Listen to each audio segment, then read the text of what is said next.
everybody, and welcome back to 1 year of Minecraft. This is month 5. Hard to believe, we're almost at the halfway point already. Just amazing. We have accomplished quite a bit in this world, and we have quite a bit left to go. I had sort of dreams of starting the Inquisitor city by now, but as you can see, that has not happened. But we have a lot of farms in place, and we are pretty set up for the future, I think. There are a few major goals that we have, but we'll get into that. Let's get started right now.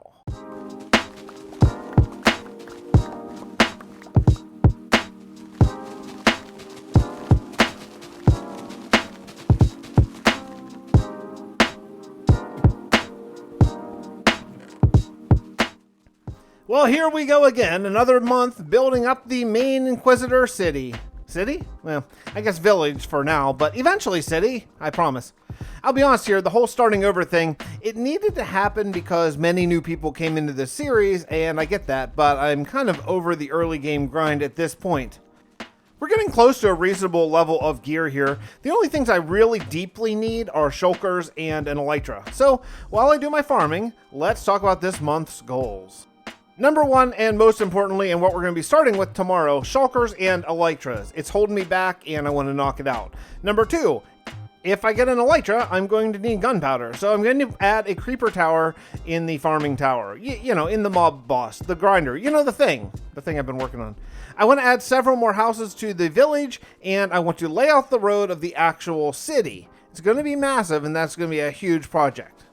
That is a lot. That's a lot of goals. I want to get started right away, so let me finish farming, get a good night of sleep, and we're headed to the end.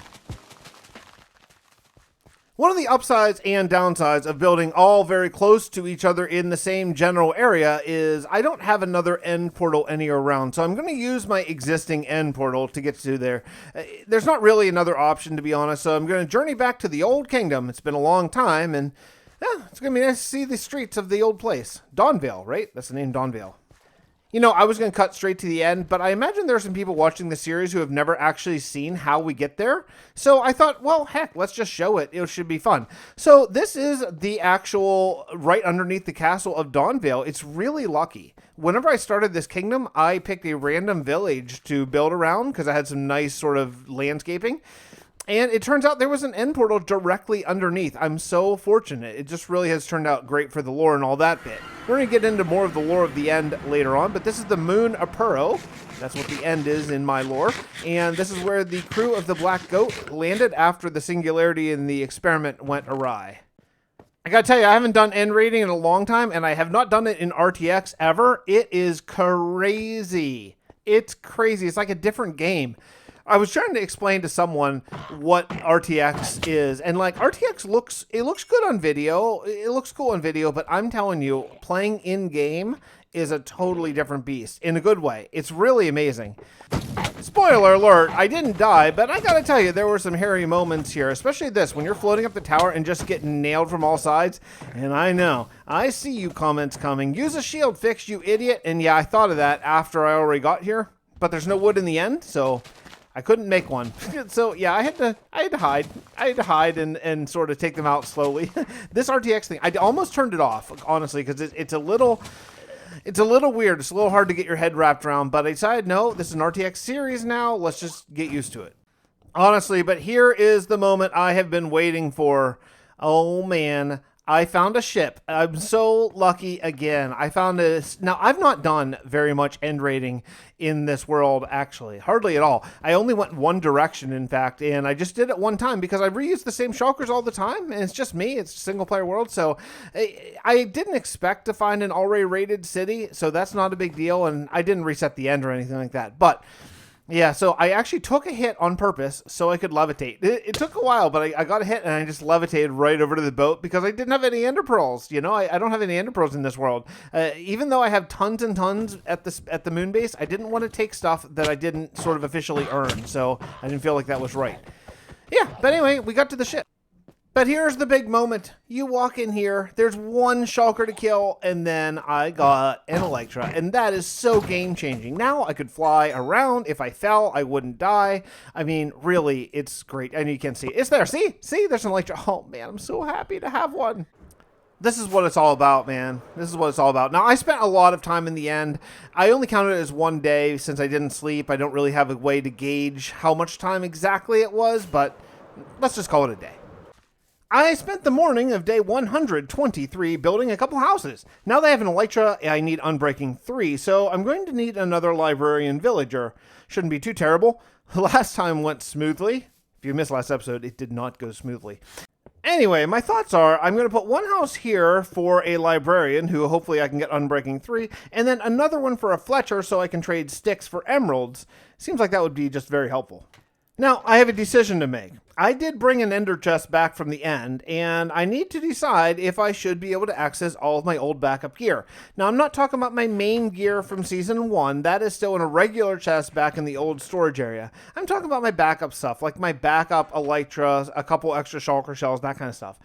I'm going to leave it up to y'all in the comments, okay? I will go with whichever comment is most prevalent. Yes, use the backup gear, or no, you cheater, use the gear that you have earned in this season. I spent a good part of the day setting up my 2 netherwood harvesting stations. I actually have a good idea. These things are such pains to harvest since the leaves don't despawn, and I have no interest in doing anything involving TNT. Save the comments, I just don't. It's not my bag. So what I'm going to do, I'm going to set up 2 circles, one for crimson, one for warped wood, and kind of make them biodomes, but small.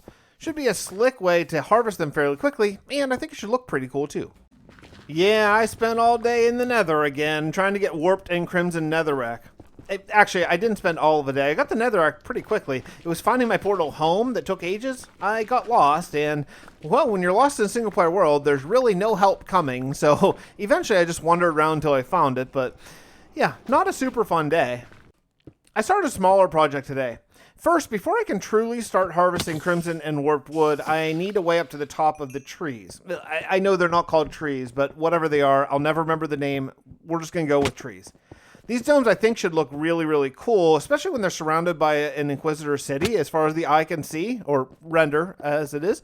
But yeah, they're already looking cool, and I don't even have the domes put up. So what I'm going to do is I'm going to do glass domes with blackstone rings that go around it. I just think it'll look really cool. It'll look like the domes are reinforced, and I don't want to say evil. Evil's not the right word, but kind of dark. It'll be kind of dark. Well, once again, it seems as though I put the cart before the horse. I have very little sand here, and until I decide to give myself access to sort of my old world and my old nether paths and all that kind of stuff, which may be coming soon, I don't really have access to a desert or sand. So what I have to do is I have to dig all the sand out of riverbeds and these little dumb ponds that are in the landscape and everything. So I actually spent 2 days doing that. This is when this series format sort of isn't great, honestly. I do want to show it. I want to show every day, and I'm going to continue to show every day. But these are the kind of things that you never see in a Let's Play. So, you know, just imagine, whenever you're watching a normal Let's Play format, imagine how much of this takes place behind the scenes. It's a lot. Another day spent landscaping around here. You know, I really hate all these little water pools and plains. I am so hopeful that 118 with the new generation will fix all this, because it is just terrible. It's really unrealistic. It looks dumb, and it's just a time sink. You know, it just takes so much time. Regardless, whatever it needs to be done, I'm happy to have it finished.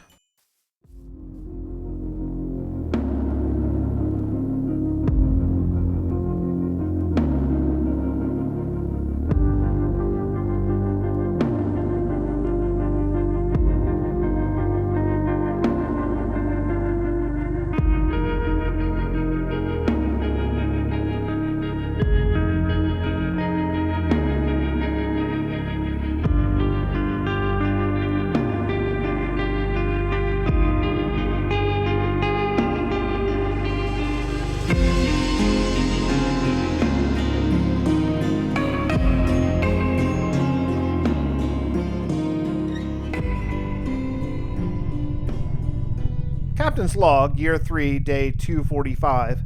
It's hard to believe we've been here on this moon for this long, and even more shocking, inhabiting these cube-shaped bodies as well. You know, when I look at my hand, honestly, I'm starting to lose my surprise. It's a weird appearance. I guess we humans are so adaptable that living on a moon of a strange planet, as voxel-shaped people, even that will eventually become normal. I've been combing through this book from the Council of Events. It's strange. Even though it reads like a far-fetched story, I'm coming to believe that it's true. How far-reaching is this shadowy organization called the Inquisitors? Could they possibly have technology more advanced than even us? Commander Cott is working under the castle at Dawnville to set up a lab of our absolute most sophisticated sensors. If there is any tech on the planet below, the commander tells me we'll detect them. He's estimating several weeks to completion. I've been working on a second-pronged investigation, however. As valuable as Mr. Cott's sensors will be, there's something to be said for getting boots on the ground. Since these people speak English, which is strange to itself, we should simply go down and just talk to them. I think it's time that I headed down to the planet myself.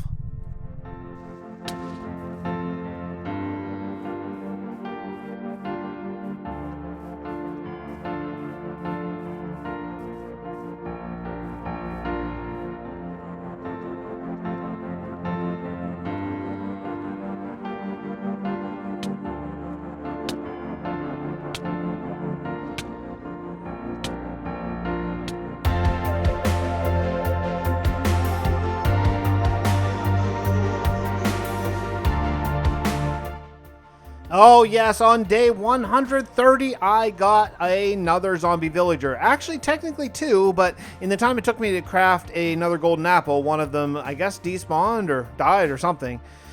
Anyway, I just have the one, and I converted him. Oh, I am so happy. Now, with a little bit of work, I'm going to have access to Unbreaking 3. Hooray!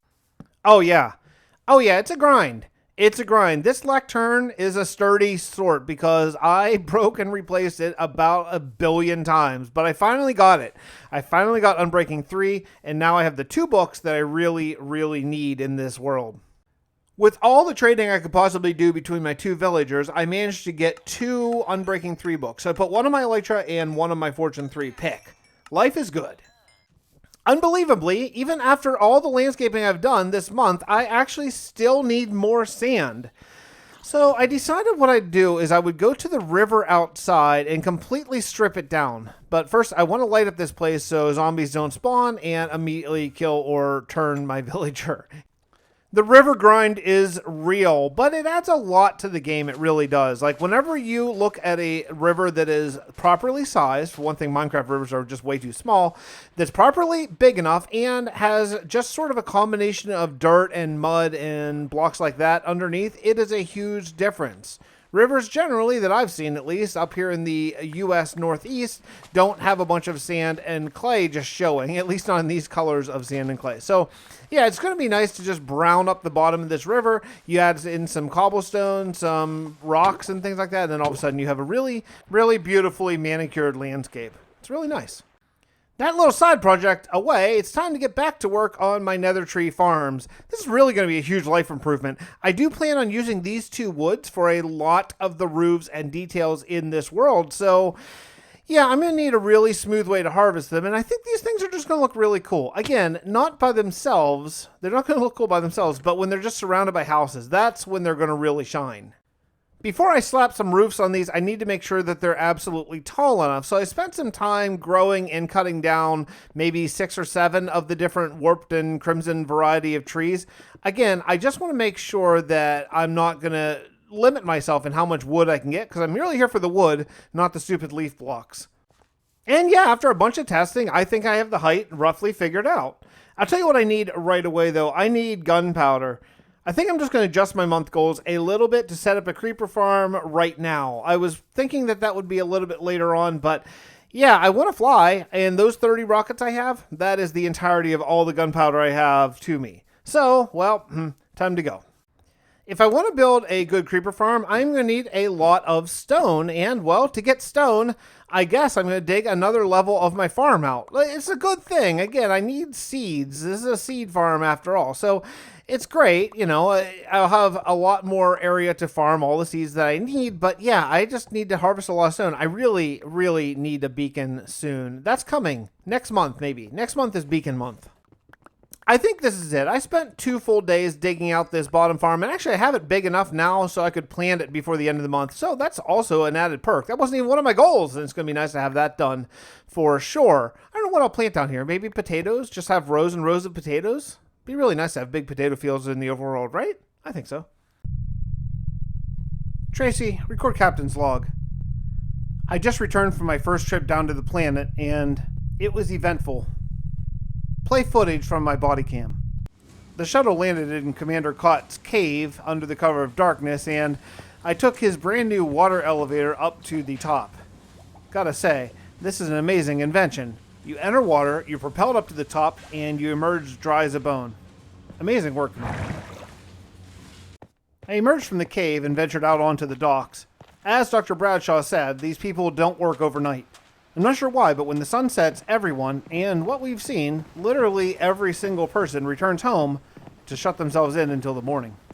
This place, this Tovalyn, it's so much like home, but it's not. I can't understand how an alien culture developed so similar to our own, even the sounds of the ocean and the smell of the air. It's uncanny. But that is when my excursion took an unexpected twist.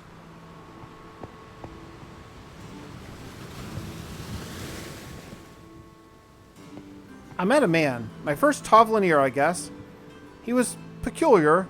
He was working at night, but seemed very concerned, almost scared. I asked him what he was scared of, and he looked at me like I was an idiot child. He said something about the monsters are coming. I don't know. I couldn't get out from him what he wanted, but he was just looking to go home, but then he stopped and he said something about my accent. He recognized it. Though we both spoke English, the English had been morphed somehow. He asked me if I was one of the wandering folk. Yeah. I tried to play it off, but I believe he was on to me. He told me to go find the trading camp. Well, I don't know where that is, and he sort of gave me basic directions. I decided that a little bit of contact was good for my first excursion down to the planet and returned home. It's a lot to think about.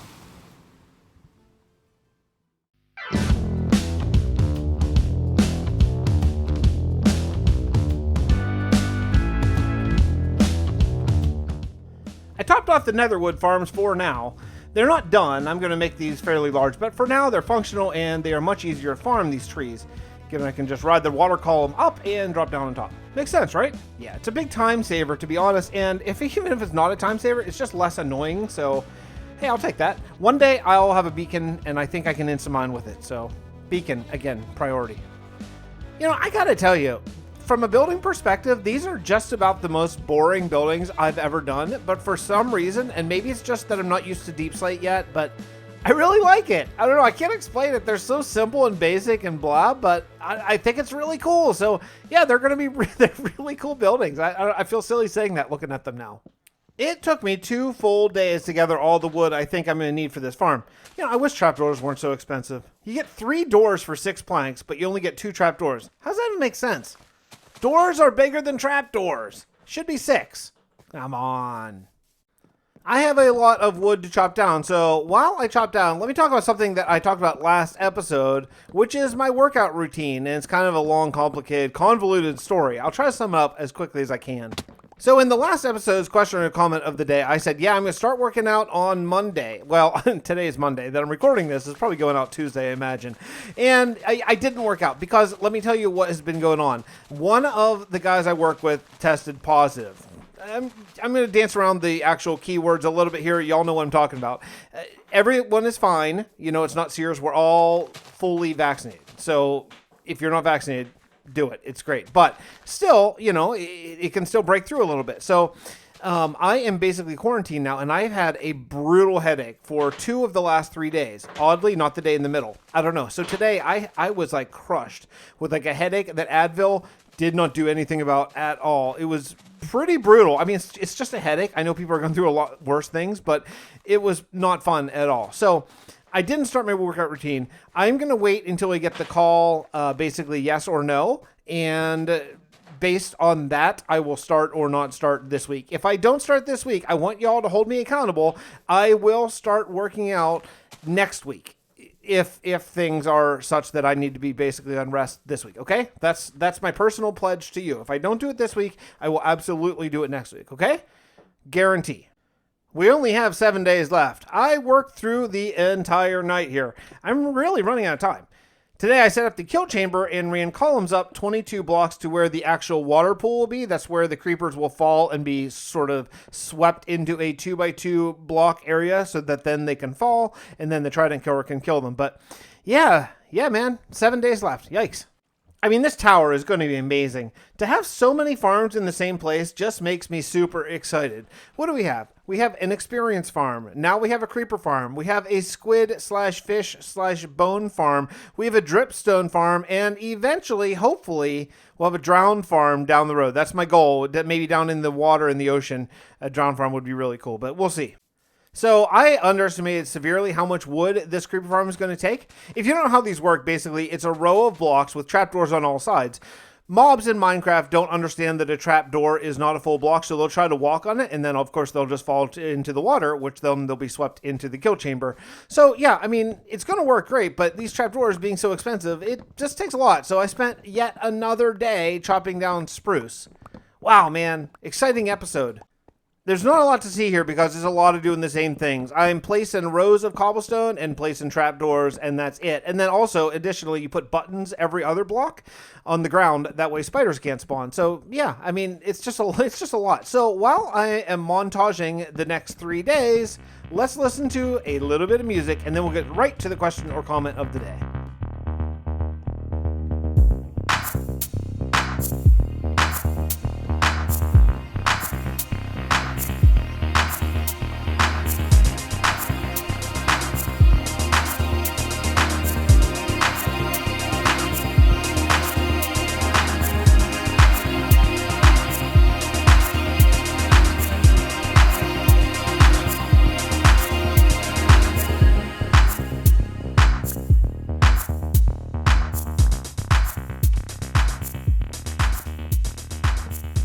Yeah, this is a big project, but we are going to get done because here it is, day 149, and I am building the walls around it to put the whole thing in darkness. So, hooray, everything is great. The Trident Killer is already built on the bottom. We are all set to go. So, while I build up these walls, let's get to the question or comment of the day.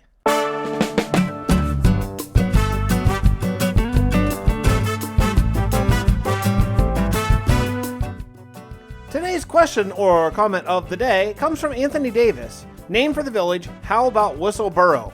I just spent probably 20 minutes maybe looking over all the comments from last episode, and there were a lot of really great suggestions, but something about Whistleboro just did it for me. I heard it and I was like, that's the one. You know, you just know when you know when you know. You know, it reminds me of a funny story. My old teacher is a trumpet player. You know, I don't know if you know, I'm a trumpet player. I'm a musician in real life. It's like my day job. And I was dating my wife at the time, my girlfriend at the time, for just under a year or so. And at that point, I was in my early 30s, I think. And he said, so is this the one? And it's like, I mean, yeah, I really think so. Like, she's really great. Like, I think she's amazing. Everything I've been looking for, blah, blah, blah. And he says, well, what are you going to do about it? And it's like, well, I mean, it's too early to pop the question now. It hasn't even been a year yet. He's like, hey, you know what? When it's right, it's right. When you know, you know. And of all the lessons I learned from the man, which he was an amazing teacher, is an amazing teacher. It just really changed my life in many, many ways. That was maybe the lesson that I took to heart the very most. When you know, you know. When it's right, it's right. And to take that really important, crucial life lesson and apply it to a silly game of Minecraft. When you know, you know. So Whistleboro it is. I don't even know what I'm talking about now. Anyway, hey, that's it. We did it. Day 150, and look at us flying around on our Unbreaking 3 mending elytra, checking out all of our farms. Everything is awesome. I am so proud of how far we've come in 150 days. I know some people get a lot further than 150 days, but it's not a competition. We're here for 1 year, plus more years, plus more years. I turned off RTX so we could see just sort of the grand scale of this world and just how big everything is. And as much as I love RTX, and I love it all the way, it is pretty special to see 80 chunks away and just see all the stuff. It feels like a real world then, you know? Pretty awesome. But yeah, we did it. Another month by. Next month is going to get us to the halfway point of the year. And I cannot wait to do it. I have so many plans for this year's. I hope you are enjoying it with all of your heart, just like I am while I'm making it. If you have any suggestions or anything for this year's, I'd sure love to hear them in the comments down below. And if not, please make sure to check out my Imperial SMP series. It is so much fun. I have really grown to love the process of editing and putting a good video together, which is something I've never done in like 1,200 videos. on my channel before. So I hope you will give that a little shot. I know a lot of y'all are here for the lore and the storyline and all that stuff, and I love that so much about you, but the Imperial stuff, it shows a different side of me. It's a more fun and less lore storyline focused, though of course, me being me, I did include a storyline in that series as well. I have no big shout outs to give at the end of this episode, so I'm just going to leave you with special thank you to my patrons and my YouTube members. I love you guys so much. You do everything for me and allow me to dedicate the amount of time I do onto my channel. Stay tuned for the last little lore stinger. If you don't know, there's always an after credit scene in these videos, and I will see you all next time in month 6 of 1 year of Minecraft.